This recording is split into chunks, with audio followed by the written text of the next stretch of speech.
बिस्मिल्लाहिर्रहमानिर्रहीम। अस्सलाम वालेकुम दोस्तों, कैसे हैं आप लोग? उम्मीद करता हूँ कि आप लोग ठीक होंगे, खैरियत से होंगे। My name is Muzammil Shabir and you are watching digital defenders. तो आज है कंप्यूटर नेटवर्किंग का पार्ट 3। तो हम लोग आज क्या क्या पढ़ने वाले हैं? हम लोग इंटरनेट के बारे में पढ़ेंगे कि इंटरनेट बेसिकली होता क्या है और ये काम कैसे करता है, और आखिर में हम लोग देखेंगे इंटरनेट को कंट्रोल कौन करता है। तो हम आ चुके हैं अपनी पहली स्लाइड पर जहाँ लिखा हुआ है व्हाट इज़ इंटरनेट। अब इंटरनेट क्या होता है बेसिकली? तो हम लोगों ने पढ़ा था पहले लैन का कॉन्सेप्ट, यानी कि लोकल एरिया नेटवर्क का कॉन्सेप्ट, कि वो क्या होता है। जब हम लोग किसी छोटे से ज्योग्राफिकल एरिया के अंदर डिवाइसेस को आपस में कनेक्ट करते हैं तो हम लोग उसे लैन कहते हैं। मैन का कॉन्सेप्ट था एक सिटी के अंदर, और वैन कॉन्सेप्ट था कॉन्टिनेंट टू कॉन्टिनेंट, यानी कि अगर मैं यहाँ बैठा हूँ और मैं यूएसए में किसी के साथ नेटवर्क बनाता हूँ तो इससे हम लोग कहते हैं इंटरनेट। ये तो चलिए हो गया कि मतलब एक लैन को दूसरे लैन से कनेक्ट करना वाला, ये फिर भी छोटे एरिया पे है। लेकिन अब इंटरनेट क्या है?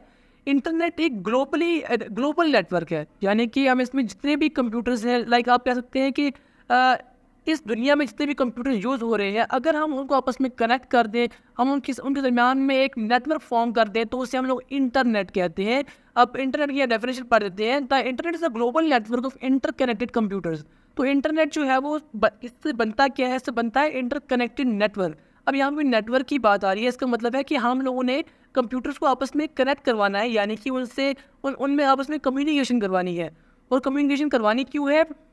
To communicate, access information and share resources world wide.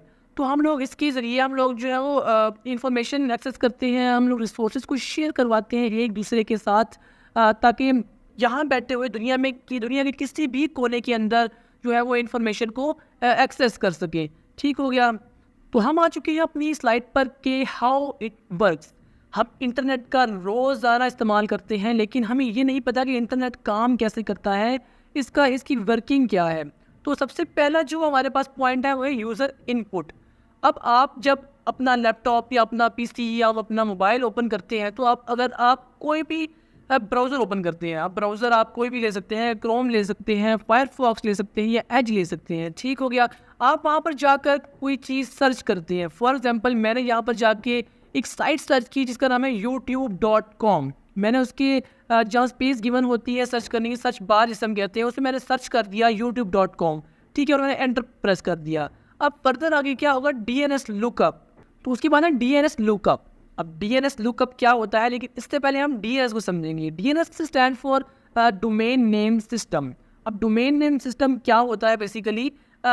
हम लोग जब कोई भी साइट एक्सेस करने लगते हैं, जैसे youtube.com ही हम एग्जाम्पल ले लेते हैं, ठीक है, या इंस्टाग्राम ले लेते हैं। जब आपने youtube.com लिखा तो ये youtube.com जो है इसके पीछे जो है वो एक नंबर छुपा हुआ है।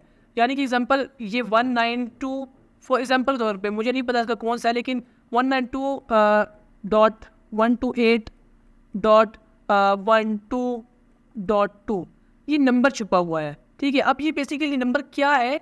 ये नंबर है IP एड्रेस, यानी कि इंटरनेट प्रोटोकॉल एड्रेस।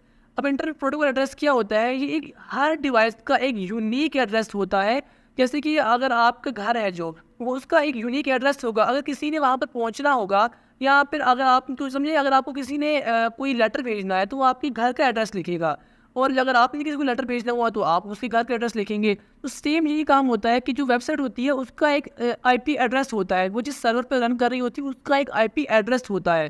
तो वो इस IP एड्रेस को हम लोग क्या नाम है, याद नहीं कर सकते। ह्यूमन साइकी है कि आप उसको नंबर्स दे दें तो उस नंबर्स को डिफ़िकल्ट से याद करेगा, लेकिन अगर उनको अल्फ़ाबेट जो है वो दे देंगे तो वो हमको जल्दी से याद कर लेगा। ठीक है। तो डोमेन नेम सिस्टम क्या होता है कि वो एक डायरी, यहाँ पे डायरी समझ सकते हैं, जिसमें जो है वो डोमेन नेम्स, इसको हम लोग कहते हैं डोमेन नेम। जो youtube.com है ना, इसे हम लोग कहेंगे डोमेन नेम। ठीक है।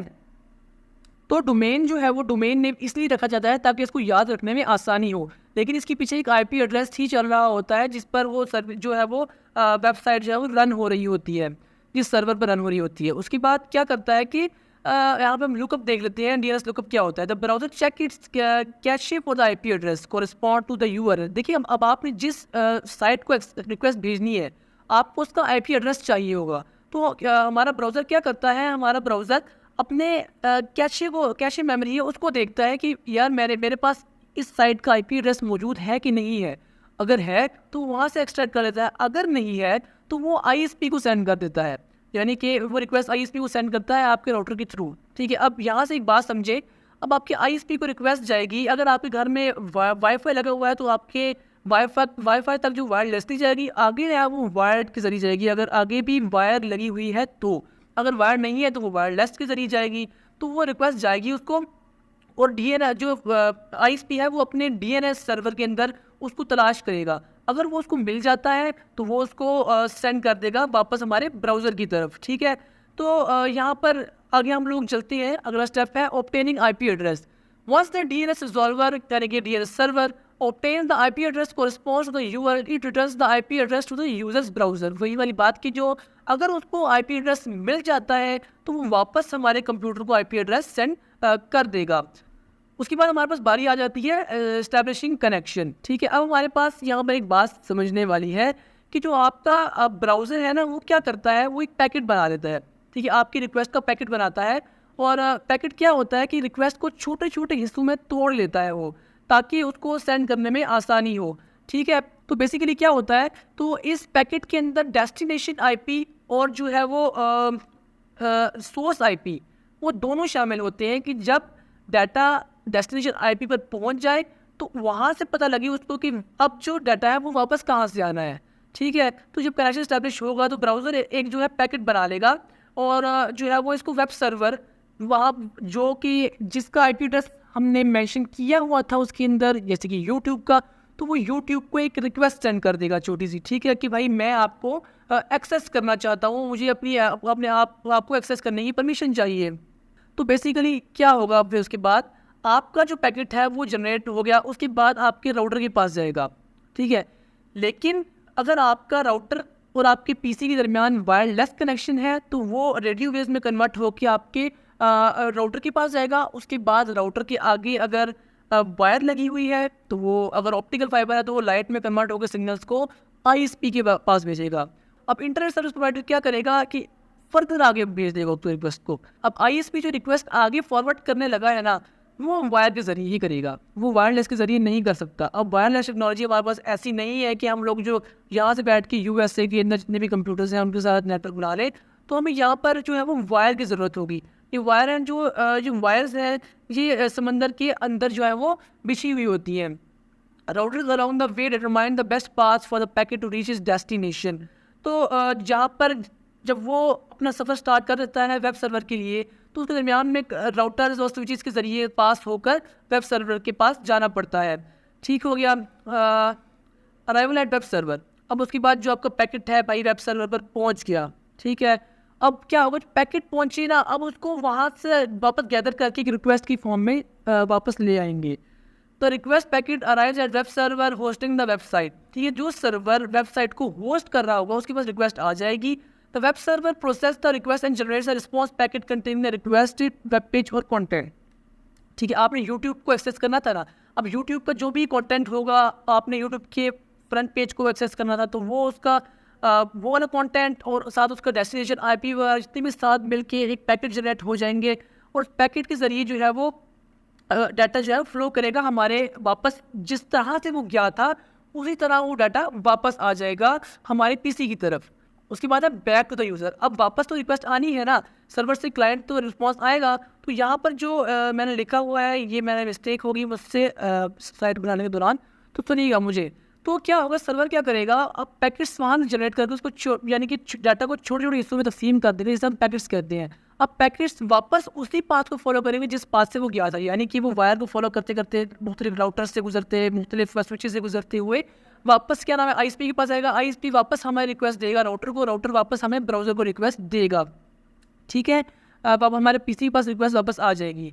अगला स्टेप क्या होगा, the browser receives the response packet, interprets the content and displays the requested web page और the content to the user. तो ब्राउज़र जो है वो उस रिक्वेस्ट को रेंडर करके आपको जो भी आपने चीज़ एक्सेस करनी है वो उसको आपको शो करवा देगा, चाहे वो कोई साइट है या कोई भी पेज है जो आपने एक्सेस करना था। उसके बाद है कि इंटरनेट को कंट्रोल कौन करता है, यानी कि एक ऐसा कौन सा मेन हेडक्वार्टर है या कोई भी ऐसी प्लेस है जहाँ से इंटरनेट को कंट्रोल किया जाता है। तो इसका सिंपल आंसर है कि इंटरनेट को कंट्रोल कोई एक ख़ास एंटिटी नहीं करती, कोई ख़ास बंदा उसको कंट्रोल नहीं करता।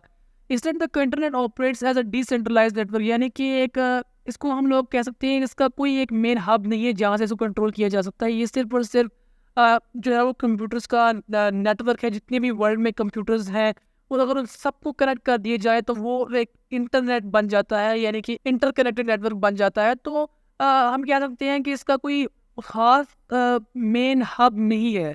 इंटरनेट को बेशक कोई बंदा जो है वो कंट्रोल नहीं करता, लेकिन फिर भी कुछ ऐसी ऑर्गेनाइजेशन जो कि इंटरनेट की प्रॉपर फंक्शनिंग या स्मूथ फंक्शनिंग के लिए जो है वो हेल्प करती है। तो यहाँ पर मैंने कुछ ऑर्गेनाइजेशन लिख रखी है जो कि इंटरनेट के साथ जो है वो लिंक्ड है या फिर इसके साथ जो है वो इसके ऊपर इंटरनेट के ऊपर काम करती है या इंटरनेट के साथ इनका काम है। तो पहले हमारे पास है ICANN, international corporation for assign names and numbers. तो ICANN क्या करता है कि बेसिकली जितनी वेबसाइट्स जो होती हैं आप जब देख रहे होते हैं जो पे इंटरनेट पे रन हो रही होती है उनको जो है वो डोमेन नेम और उनको IP एड्रेस देने का काम करता है। उसके बाद है IETF, internet engineering task force. अब इसका जो काम है वो बेसिकली ये है कि जितनी भी प्रोटोकॉल्स वगैरह हैं उनको बनाना और उनको इम्प्लीमेंट करवाना। उसके बाद है गवर्नमेंट एंड रेगुलेटरी बॉडीज़। तो ये क्या गवर्नमेंट के पास जो है वो इंटरनेट का थोड़ा बहुत इख्तियार होता है कि वो कुछ वेबसाइट्स को जो है वो बैन कर सकती है एक कंट्री में जो है वो चलने से। जैसे चाइना में कुछ ऐसी वेबसाइट है जो कि नहीं चल सकती, पाकिस्तान में भी ऐसी बहुत सी वेबसाइट है जो कि नहीं चल सकती। जो जब गवर्नमेंट चाहती है तो वो अपने फ़ायदे के लिए उसको बैन कर देती है या फिर अपने फ़ायदे के लिए उसको खोल देती है।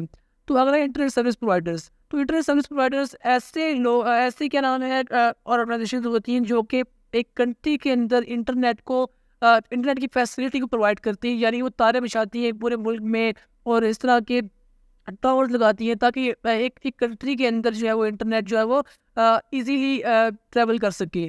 तो overall the internet operates through a distributed and collaborative system involving various organisation.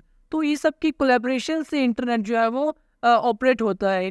Technical communities, governments and stakeholders working together to maintain stability, security and accessibility. तो वही वाली बात है कि सब मिलकर इसको जो है वो कंट्रोल करते हैं, मैनेज करते हैं और इसका जो है वो इसको मेंटेन करते हैं। तो ये थी आज की वीडियो इंटरनेट के बारे में। उम्मीद करता हूँ कि आपको अच्छी लगी होगी। अगर वीडियो अच्छी लगी है तो वीडियो को लाइक कर देना, चैनल को सब्सक्राइब कर देना। मिलते हैं अगली वीडियो में, तब तक के लिए अल्लाह हाफिज़।